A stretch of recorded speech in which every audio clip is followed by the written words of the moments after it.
Até agora a gente viu várias formas de selecionar um elemento HTML, um ou vários elementos HTML. Só que existem outras formas também de selecionar esses elementos, e é o que eu vou mostrar para vocês hoje, aqui nessa aula, tá?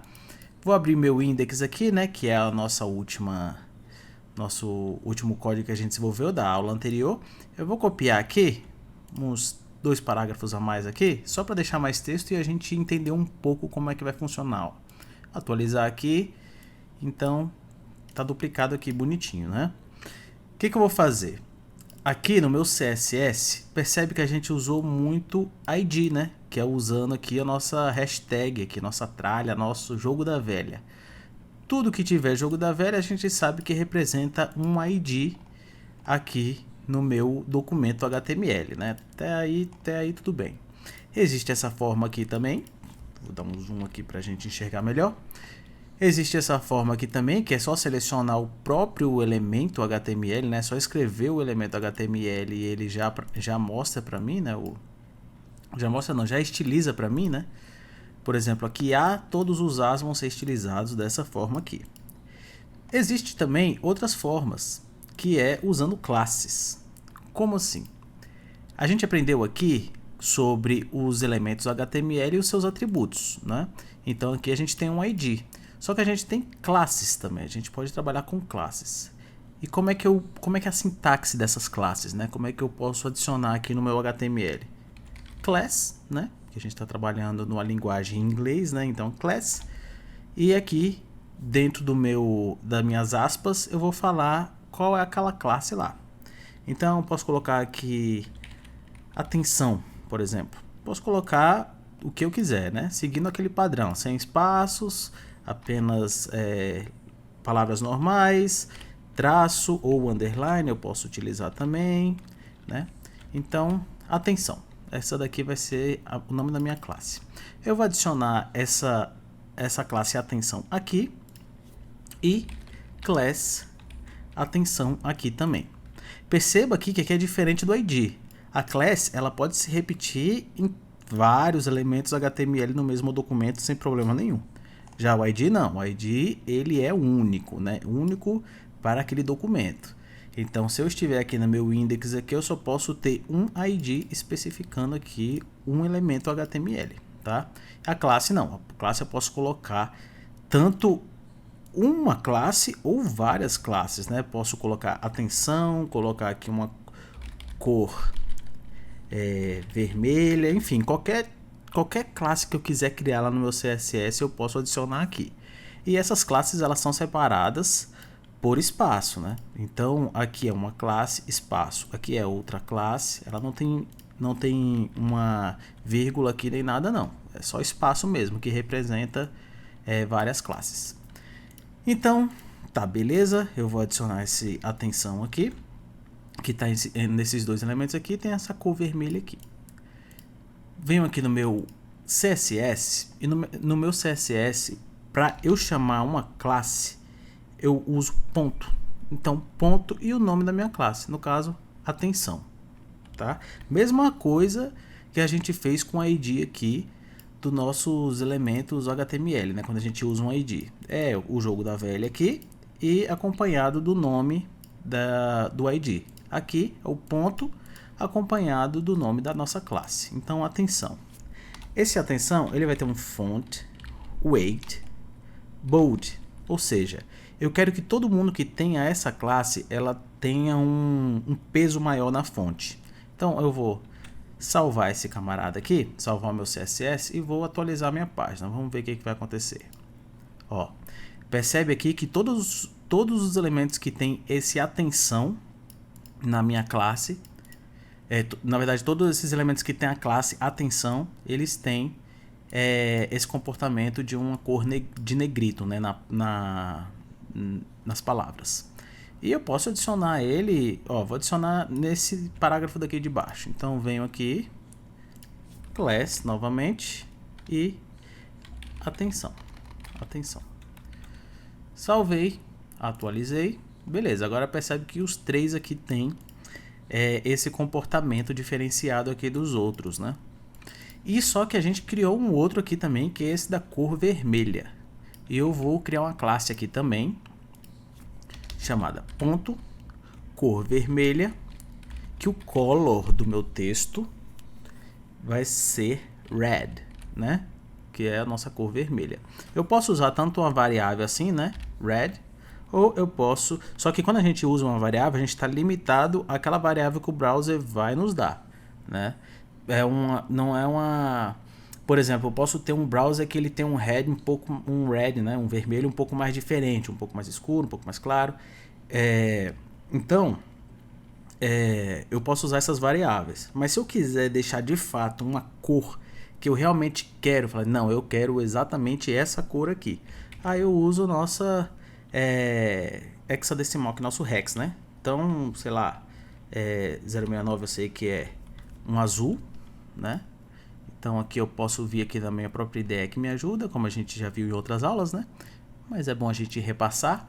Eu posso alterar aqui as minhas cores, né? E eu deixando essa cor específica, eu falo para o browser, ó, é essa cor aqui que eu quero. E todos os browsers vão respeitar de fato essa cor. Clicando aqui no RGB, eu posso alterar a forma, né, do código da minha cor, né, sendo em hex, sendo em HSL, que ele meio que usa umas porcentagens aqui. Enfim, tem várias outras formas de codificar aqui, de mostrar para o nosso browser qual a cor que eu quero. Então, vamos voltar aqui para o vermelho. Eu vou colocar esse vermelho um pouco mais forte aqui, assim, né? Beleza, salvei. Pronto.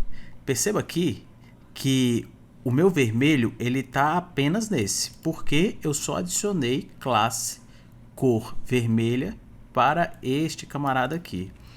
Mas, se eu usar cor vermelha nesse primeiro P aqui, class cor vermelha, então ele vai ter nesses dois parágrafos a cor vermelha. Ó, percebe que aqui a gente tem uma diferença, né? Essa aqui ele tem essa cor vermelha mais forte, porque ele tem o bold, né? Ele tem a nossa o nosso peso da nossa fonte maior. Então, fonte weight bold com a cor vermelha. E aqui normal sem o nosso weight bold. Vou colocar aqui um pouco mais clarinho para chamar mais atenção mesmo. Ó, beleza. E também existe uma outra forma de especificar o nosso CSS para deixar bem mais específico. Ou seja, eu quero que essa classe cor vermelha ela só seja aplicada quando eu chamar, quando ela estiver acompanhada com atenção. Se ela não estiver acompanhada com atenção, eu não quero que essa cor vermelha apareça, como no caso essa daqui. Como é que eu faria isso? Eu venho aqui, copio, boto ponto atenção e o ponto cor vermelha, sem espaço nem nada, tudo junto. O que isso significa? Significa que um elemento HTML que tenha atenção e tenha também cor vermelha, então ele tem um padrão ele tem esse padrão e portanto ele consegue aplicar essa cor aqui. Então, se eu salvar e atualizar, percebe aqui que o nosso cor vermelha aqui primeiro já não existe mais, né? Ele só existe aqui. Por quê? Porque ele tem essas duas classes aqui, atenção e cor vermelha, elas estão juntas no mesmo elemento HTML, tá? Se eu deixar o espaço aqui, por exemplo, ele não vai aplicar. Eu vou atualizar aqui e a gente vai ver o porquê. Ó, ele não aplicou. Por que aconteceu? Porque isso aqui, esse espaço, ele representa uma outra coisa, que é o filho de um elemento.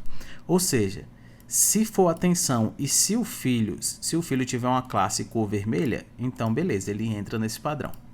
Por exemplo, se eu adicionar aqui um span, uma tag HTML, né? Vou adicionar aqui, envolvendo essa parte do texto, e vou adicionar aqui class cor vermelha. Salvei, atualizei e percebe aqui que só esse texto ele tem essa cor vermelha. Na verdade aqui, né, começa daqui e termina aqui. Por quê? Porque aqui eu especifiquei o filho e não especifiquei o elemento HTML propriamente dito, beleza? Então, já deu para ter uma ideia de como eu estilizo várias classes no mesmo elemento, como é que eu restringo, né, essas classes, né, para que sejam aplicadas por em alguns padrões. Só que existe também outras formas de selecionar um elemento, que é o seguinte: a gente pode usar, por exemplo, eu só quero que o primeiro filho daquela lista, no caso a lista que tem conteúdo, eu só quero que o primeiro filho tenha uma cor específica. Então, vou pegar aqui o conteúdo, que é o nosso ID. Vou remover essa galera aqui, que eu não vou mais usar. Ó, conteúdo, beleza? E ele tem P's, né? Ou seja, eu tenho o conteúdo ID, né? E tenho filhos que tem P. Beleza. Então, eu estou selecionando todos os parágrafos que estão dentro de conteúdo. Até aí nenhuma novidade. Se eu adicionar aqui um color red, por exemplo, atualizar, beleza, todos os meus textos estão vermelhos, porque eu falei que eu quero que ele estilize todas as tags P com vermelho, né? Só que eu posso falar o seguinte: first child. Percebe aqui que ele me dá várias opções também, né? Eu posso forçar em cada uma delas e ver o que cada uma faz. Mas eu vou pegar aqui no meu primeiro first child e vou salvar o meu documento CSS e atualizar. E percebe agora que ele pegou o primeiro filho, né? O que esse first child quer dizer? Então, pegue o primeiro filho e estilize com alguma coisa que eu queira. No caso, eu coloquei cor vermelha. Mas eu posso colocar outras coisas também aqui, como um background color. Deixa eu pegar esse daqui. Só que eu vou pegar um amarelo para dar um destaque, talvez, nessa cor vermelha. Salvei. Apesar de que o fundo já era amarelo, né? Então não adiantou muito. Mas beleza, deu um destaquezinho aqui. Então, percebe aqui que eu posso estilizar de várias formas. Eu posso colocar um font weight bold, posso colocar um underline no texto, enfim. O céu é o limite. Posso botar uma borda. Vamos colocar uma borda pra gente ver como é que fica também, ó. Border, bottom, um pixel solid, RGBA. Eu vou querer uma cor com opacidade. Essa cor vai ser preta com uma opacidade de 0,2%. Então, que na verdade são 20%, né? Então, ele aparece com uma bordazinha aqui embaixo. Então, eu posso utilizar a forma que eu quiser aqui esse first child. E eu posso também usar o meu, vou colocar só o red, tá? E eu posso também usar o meu last child. Ou seja, a gente tem o nosso primeiro, que é o first, e temos o nosso último, que é o last.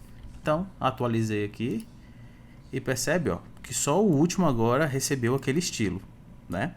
Então, são várias formas de estilizar o nosso documento. Lembrando que se esse documento ele for dinâmico, é interessante você usar outras formas, a não ser, além dessas daqui, né? Porque se esses textos aqui são dinâmicos, eles podem mudar, variar e tudo mais.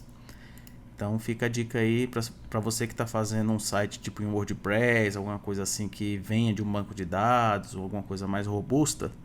Então existe cautela a usar ele, né? Só pensando esses possíveis problemas que podem ocorrer no futuro. Mas se você já tiver em mente que não vai ocorrer esse tipo de problema, massa. Então segue usando ele. Temos o NTH Child. Eu posso colocar aqui meu 6 não, vou colocar aqui meu 2. Salvei, atualizei. E percebe aqui que ele estilizou o segundo elemento, que seja do P. Ou seja, P, meu segundo elemento, estilize dessa cor. Ou seja, o meu segundo. Eu posso usar aqui o meu terceiro, posso aplicar aqui no terceiro, então salvo. Aí ele já não vai existir no segundo, mas vai existir no terceiro. Então é uma outra forma de acessar nossos elementos HTML usando o CSS, tá? A gente tem também um ODD, salvei, que é uma variável.